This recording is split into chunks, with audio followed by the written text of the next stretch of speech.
Saludando a la directora del Servicio de Estudios de Fotocasa y portavoz también de Fotocasa, doña María Matos. Muy buenos días, ¿cómo estamos? Hola, muy buenos días, Eurico. Feliz reentré, que no habíamos vuelto a hablar desde el final de las vacaciones. Espero que hayan ido bien Igualmente. y espero que, bueno, pues hayáis vuelto al trabajo, al tajo diario, pues con toda la fuerza y con todas las ganas que caracterizan, como siempre, a esta gran firma. He visto un estudio, María, vuestro, de hace ni siquiera unas semanas, de hace unos días, yo creo, y algunas declaraciones tuyas en otros medios, comentando un aspecto que me ha parecido muy interesante. Y vamos a empezar por ahí.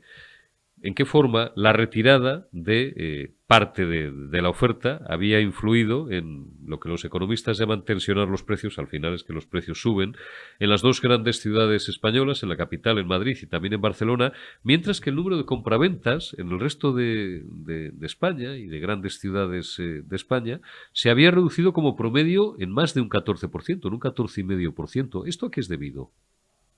Pues sí, vamos a ver, la retirada de la oferta es la principal causa que hace que los precios se tensionen y se empujen al alza. Estamos viendo, tanto en Madrid como en Barcelona, subidas bastante significativas. En Madrid, pues en torno casi al 6%. Sin embargo, Barcelona, quizás un poquito más, aunque son mercados, un poquito menos, perdón, aunque son mercados muy similares, pues las dos ciudades tienen grandes diferencias. Por ejemplo, Madrid pues, cuenta con una extensión mucho más grande que Barcelona y, sin embargo, la inversión en Barcelona cae en torno a un 25% con respecto a 2022, mientras Madrid se mantiene bastante plano, ¿no?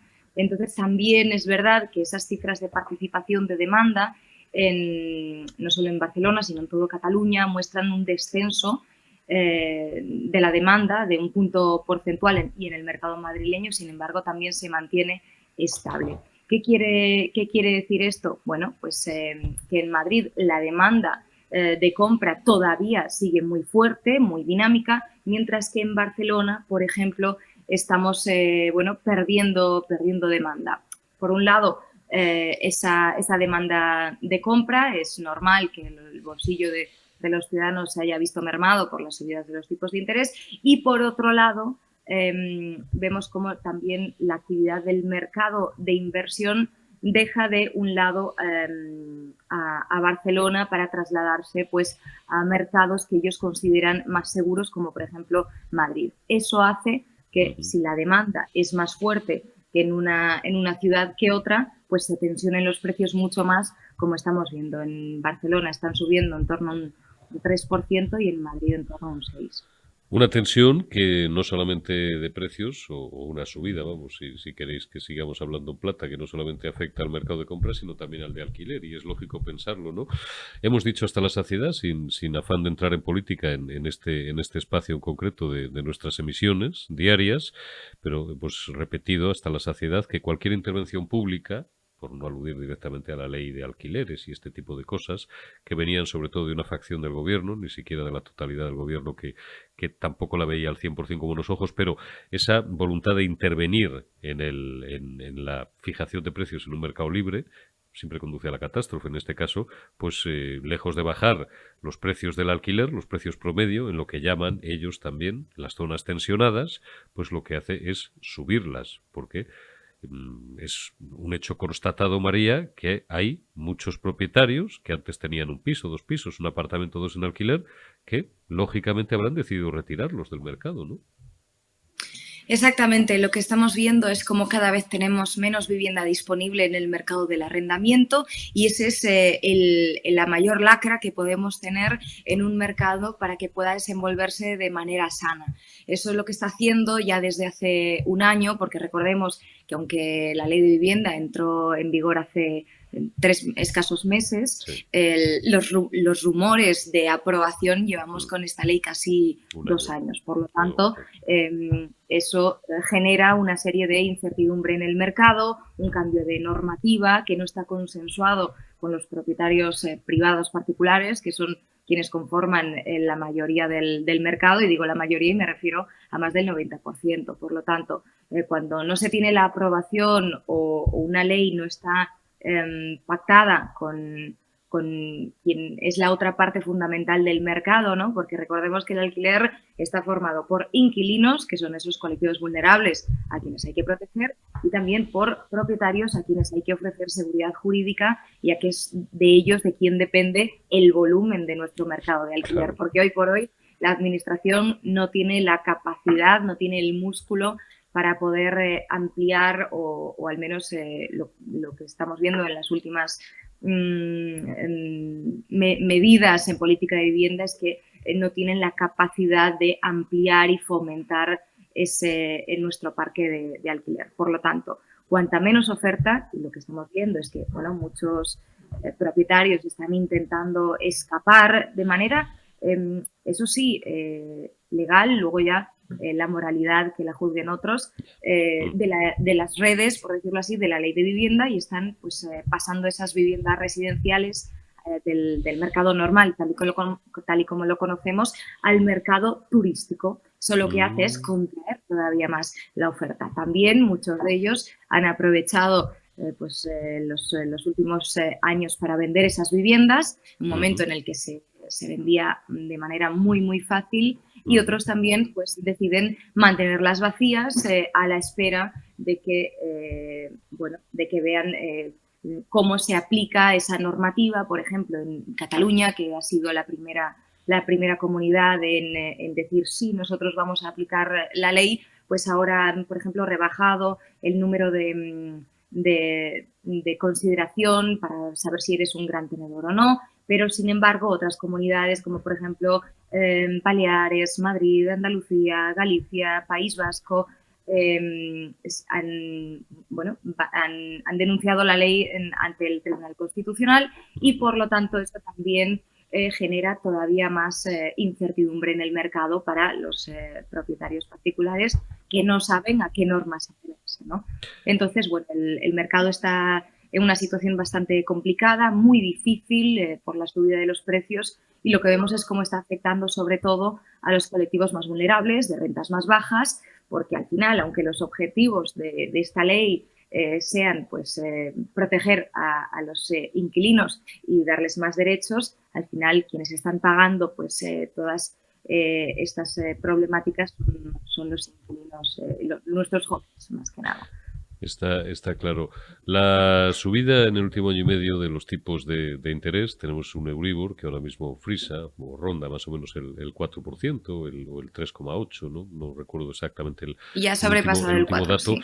y la previsible evolución de que esto siga siendo así, de una forma quizás menos vertical de la que se ha producido en los últimos 18 meses, pero que desde luego los tipos no van a ir a la baja, ni tampoco se van a quedar todavía en este nivel. Digo que, la consiguiente repercusión de este efecto en los créditos hipotecarios hace recomendable que muchas personas esperen a tomar la decisión, incluso que tengan la capacidad económica de hacerlo, cosa que ya de por sí sería un triunfo, pero esperen a comprar una vivienda unos años y a meterse en un crédito hipotecario, como se decía vulgarmente, y decidan de momento alquilar, ¿o es un factor más a considerar, pero no el único ni el más importante, María?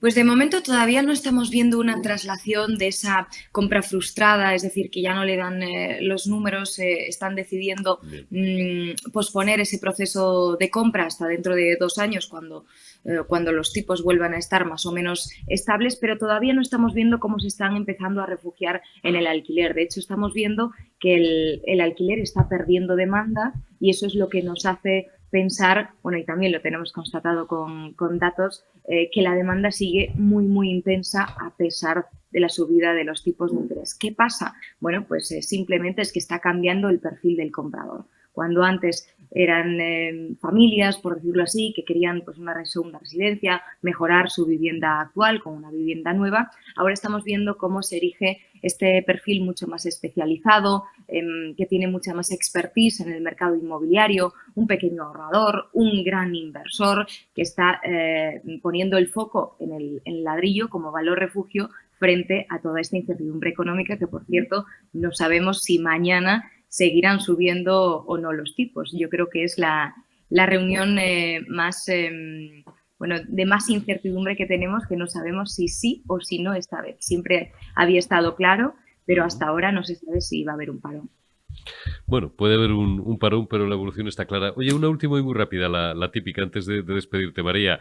Para un paisano que tenga la suerte de tener una o dos viviendas, bueno, pues que a lo mejor las ha destinado durante algún segmento en los últimos años al alquiler, o en otras ocasiones las ha utilizado él para su uso familiar, o para lo que sea y tal, y diga, bueno, pues quiero hacer liquidez, quiero hacer caja. ¿Es buen momento para vender? O a lo mejor si se espera un año y medio, las puede vender a mejor precio, ¿o no? Es un buen momento para vender porque para el vendedor el precio de compra no está en máximos históricos, todavía estamos en torno a un 20% por debajo de lo que habíamos alcanzado en el año 2007, pero están creciendo los precios a un ritmo bastante significativo, bastante abultado, lo que hace que si vendemos ahora la vivienda va a estar pues a un precio más alto del que pueda estar dentro a lo mejor de 2 años si hay una caída por el descenso de compra. Pero eso sí, Ujú. la rentabilidad en estos momentos, comprar para poner la vivienda en alquiler, sigue siendo la mayor que cualquier otro producto financiero. Es decir, estamos en niveles máximos de rentabilidad debido a que precisamente el precio de los alquileres nunca ha estado tan alto como ahora, presenta cifras máximas de toda la serie histórica y Ujú. evidentemente la rentabilidad de la vivienda sigue siendo un foco de inversión con muy poquito riesgo. De hecho, es normal que en situaciones en las que se busca un cierto amparo de cara pues, a la Ujú. incertidumbre causada pues, por la guerra en Ucrania, por la inflación Ujú. que azota Europa, etcétera, pues estos particulares que a lo mejor no lo habían pensado en otras ocasiones, pues piensen en el ladrillo como ese activo seguro donde refugiarse frente a lo que puede venir o lo que no puede venir, claro que nunca se sabe. Nunca se sabe. María Matos, te agradezco muchísimo, como siempre, tu expertise y tus valoraciones acerca del siempre complejo mundo inmobiliario. Te envío un abrazo y hasta una próxima ocasión. Cuídate. Igualmente, Eurico, muchas gracias a vosotros.